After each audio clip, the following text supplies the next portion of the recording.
A websérie Mestres e Mestras da História do Boi Garantido foi criada para guardar a memória e celebrar a trajetória dos artistas que fizeram do Boi Garantido um fenômeno cultural. No terceiro episódio, conhecemos o primeiro capítulo da história de Amarildo Teixeira. Agora, neste segundo vídeo, vamos ainda mais fundo em sua caminhada. Você vai descobrir como o Carnaval e o Festival de Parintins se encontraram nas coreografias das tribos e nos palcos de espetáculo. Como a dança se transformou ponte entre o povo e o boi, levando as toadas para multidões no Brasil e no mundo. Mestres e mestras das artes do Boi Garantido. Memória, arte e identidade. Não perca esse segundo vídeo com Amarildo Teixeira. Desse imenso e maravilhoso alegoria, dessa imensa e maravilhosa alegoria, é Amarildo Teixeira, e vem trazendo a porta-estandarte. Eu creio que foi em 1990, não estou lembrado bem se foi 90 ou 92. Já o Paulo Faria já era o presidente do Boi, não era mais o Zé Cid. E só que fazia alegoria no Garantido era o Jair e o Vandir, parece. Mas já havia necessidade de mais gente.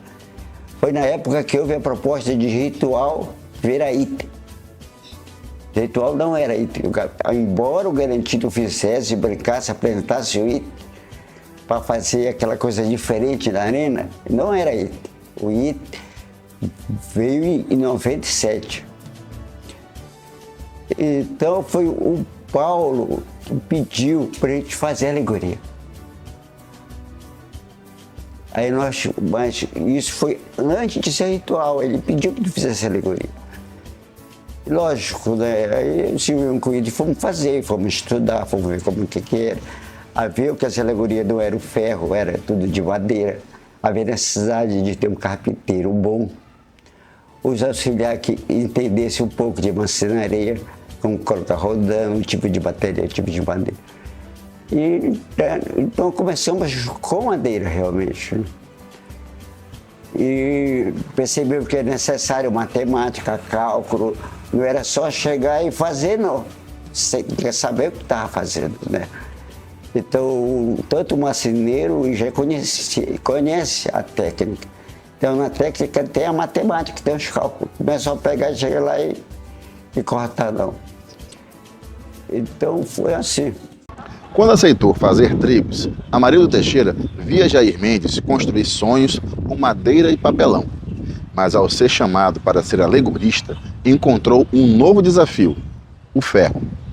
Uma matéria-prima dura, que exigia aprendizado, mão de obra especializada, cálculos e, acima de tudo, imaginação. Foi nesse encontro de força e criatividade que Amarildo começou a moldar a sua arte, transformando metal em poesia na arena. Foi mais ou menos nessa época, 94, 95. Eu acho que foi questão da grana. Aumentou em 95 a grana do Boi. Não era mais 10 mil, 15 mil, já era 100 e poucos mil. Havia necessidade, porque o ferro é caro. É pesado e é caro. A estrutura do ferro fez com que o Boi evoluísse nessa alegoria. Já das dimensões, a estrutura. Aí deixamos de usar, por exemplo, o carpinteiro e passamos a usar o soldador. Foi a época que entrou a solda. Isso foi uma coisa assim normal. Faz de madeira ou faz de ferro? Pode fazer de ferro. Tem grana, tem isso, ferro. E o ferro foi uma descoberta mesmo, uma descoberta do fogo, do aço. O ferro fez você fazer coisas que você não poderia fazer de madeira. A madeira limita. Se olha, o próprio soldador, quando vem para trabalhar, você contrata, ele já tem noção do ferro, da estrutura, dos diâmetros, né? Se é parede fina, parede grossa, você vai, ele já tem um conhecimento.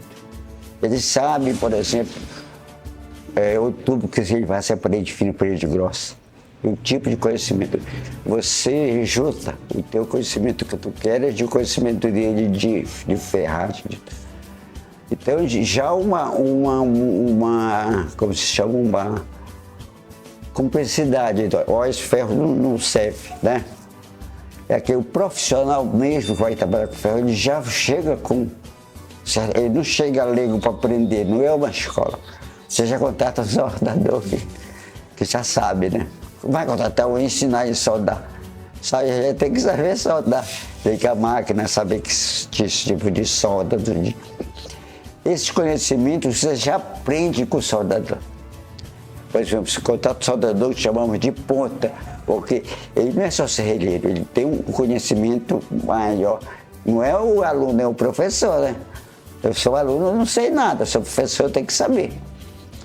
Então já é essa divisão. Olha, eu quero uma onça, por exemplo, de 5 metros. Eu não quero que ela pese, assim, fazer o setagem e se divide o conhecimento. O isopor chegou como um sopro de novidade, dando novos contornos às alegorias do boi garantido. De repente, as esculturas deixaram de ser apenas enfeites, transformaram-se em verdadeiras obras-primas, cheias de expressão e grandiosidade. Mas domar essa matéria-prima leve e traiçoeira não foi fácil. Mais uma vez, foi necessário se inspirar nas técnicas do carnaval e transformá-las em arte amazônica. Olha, a escultura, ela teve os processos, veja bem. Quando chegou, veio aquele conhecimento milenar, como você cortar o isopor, nós chamamos de caixão perdido, e como colar. Era fácil a cola de isopor.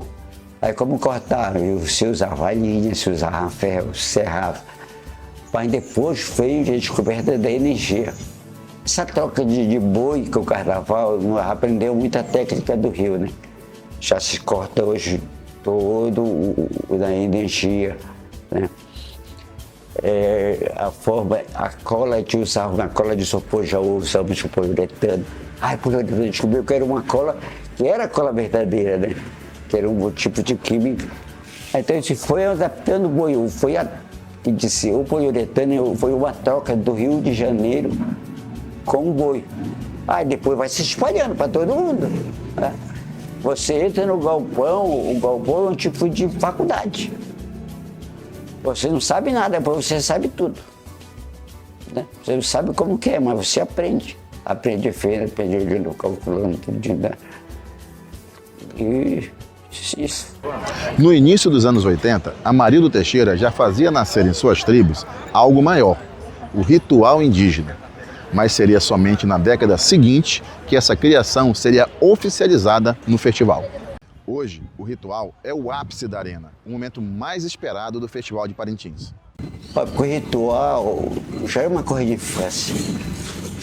Os próprios filmes que a gente assistia americano e a própria natureza já pedia isso, já pede, né? Uma coisa do fogo, é o mistério do fogo, a descoberta do fogo. Então, havia ligação entre o homem e o fogo. E o índio dominava também o fogo, ele gostava. Você vê que os índios não enterravam os mortos. Eles queimavam os mortos, né? Então, havia um fascínio de brincar com fogo, com tocha, com tudo. A fogueira, tudo envolveu o boi. Havia que tinha que ter um sentido. Então, foi aí que começamos a fazer. Aí, independente de não ter o item ritual, nós fazíamos o ritual. Os outros índios gostavam. No início era só a tribo, depois começamos a reunir outras tribos. Percebemos que havia, todo mundo queria participar daquele encerramento das tribos. E foi então que evoluiu, e a proposta na época, o Juarez veio com a proposta de transformar em item. Foi aí, enquanto você for em item, ele bombou, né?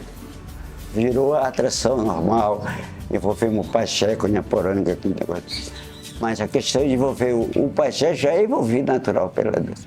O Barco de Nhaporanga foi uma questão de incrementar, fazer ficar mais bonito, né? Dar um sentido, valorizar o personagem. Desde que Amarildo Teixeira começou sua jornada no início dos anos 80, o festival cresceu e se transformou. Mudanças vieram com o tempo. Itens deixaram de existir e outros perderam o olhar dos jurados. Até mesmo Pai Francisco e Mãe Catirina, figuras obrigatórias da tradição, já não são mais julgados. São sinais de novos tempos, de um festival que passou a receber grandes investimentos e a buscar novas formas de espetáculo. Aí houve uma reforma, algumas pessoas do Garantido Caprichoso se reuniram e formataram o boi como seria, por exemplo, como Catirina, Pai Francisco. Deixaram de ser um item e passaram a ser, se o boi perde ponto, se não apresentar, mas deixou porque o investimento que o boi fazia num ritual, uma catirina era muito pouco. O cara colocava uma roupa, um negócio, fazia uma palhaçada, né? Pronto, 10, perdia tudo. Aí houve essa reunião para ver como ia acontecer. Aí havia necessidade de Pai Francisco ficar como o concurso, mas não como concorrer, por causa das condições realmente. O investimento era muito alto num ritual de uma alegoria e muito pouco de fechar todo o boi e perder um trabalho por causa de um item que se gastava tão pouco. E ainda se gasta. No fim, Amarildo Teixeira abre o coração, sempre garantido, sempre fiel ao boi do povão. Poderia ter mudado de lado, seduzido pelo dinheiro, mas nunca o fez. O que o manteve firme foi o encanto pelo boi, pelo que ele representa, pela vibração do povo na arena e pela história que pulsa em cada batida do tambor. Sempre foi no Garantido. Eu tive proposta do contrário em 96, mas eu não aceitei. Fui, era boa a proposta, vantajosa, mas o coração vermelho bateu mais forte. Todos os momentos, para mim, o boi eu era 100%, né? Eu gostava de tudo. O boi era simplesmente começava a tocar o tambor, começava a pular e a energia fluía.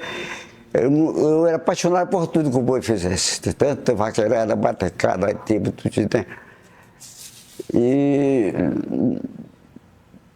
não houve assim um momento que eu gostei mais, sabe? Eu sempre gostava de todos os momentos. Da contagem de 1 é 2 até no final. Amazônica do Boi Garantido, item de número 17. Alegoria, item de número 16. Artista Amarildo Teixeira.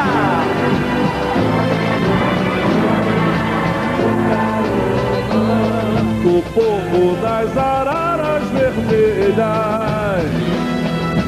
pássaros do arrebol.